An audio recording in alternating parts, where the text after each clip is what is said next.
ஐக்கிய நாடுகளின் மனித உரிமைகள் பேரவையில் இன்று இலங்கை தொடர்பிலான பிரேரணை விவாதிக்கப்பட உள்ளது. ஐக்கிய நாடுகளின் மனித உரிமையாளர் ஆணையாளர் இளவரசர் சையத் ராட் அல் ஹுசைன் இந்த பிரேரணையை இன்று சமர்ப்பித்து உரையாற்ற உள்ளார். ஐக்கிய நாடுகளின் மனித உரிமைகள் பேரவையின் 34வது கூட்டத்தொடர் ஜெனீவா நகரில் கடந்த மாதம் 27ஆம் தேதி முதல் நடைபெற்று வருகின்றது. ஐக்கிய நாடுகள் மனித உரிமைகள் ஆணையாளரின் புதிய பிரேரணையின் வரைவு ஏற்கனவே வெளியாகியிருந்தது. 2015ஆம் ஆண்டு இலங்கை தொடர்பில் நிறைவேற்றப்பட்ட தீர்மானத்தில் உள்ள பரிந்துரைகளை நடைமுறைப்படுத்துவதற்காக மேலும் 2 வருட கால அவகாசத்தை வழங்குவது குறித்து இதன்போது ஆராயப்பட உள்ளது. இதேவேளை இலங்கையை பிரதிநிதித்துவப்படுத்தி பிரதி வெளிவிவகார அமைச்சர் கலாநிதி ஹர்ஷ டி சில்வா இன்று ஐநா மனித உரிமைகள் பேரவையில் உரையாற்றவுள்ளார்.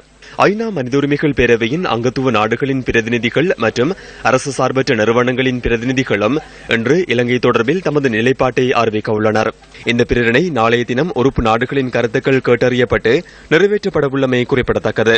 ஐநா மனித உரிமைகள் பேரவையில் 2015ஆம் ஆண்டு இலங்கை தொடர்பில் நிறைவேற்றப்பட்ட தீர்மானத்தை முழுமையாக நடைமுறைப்படுத்துவதற்கு மேலும் 2 ஆண்டு கால அவகாசம் கோரும் புதிய பிரேரணையின் வரைவு அண்மையில் வெளியாகியிருந்தது. இந்த பிரேரணையை அமெரிக்கா, பிரித்தானியா, மாண்டினீக்ரோ மற்றும் மெசிடோனியா ஆகிய 4 நாடுகள் சமர்ப்பித்துள்ளன. இந்த பிரேரணை தொடர்பான திருத்தங்கள் கோரப்பட்டிருந்ததுடன் நாளை இந்த பிரேரணை மீதான வாக்கெடுப்பு நடத்தப்பட உள்ளது.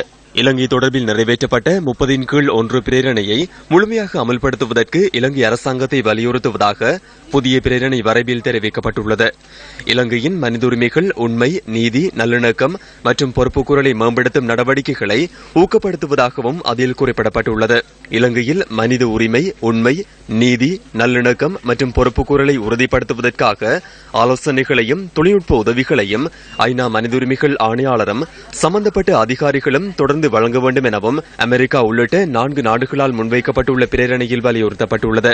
இலங்கை தொடர்பான 30 பிரேரணையின் அமலாக்கத்தை தொடர்ந்து மதிப்பீடு செய்வதற்கான பொறிமுறை ஏற்படுத்தப்பட வேண்டும் எனவும் அதில் மேலும் குறிப்பிடப்பட்டுள்ளது.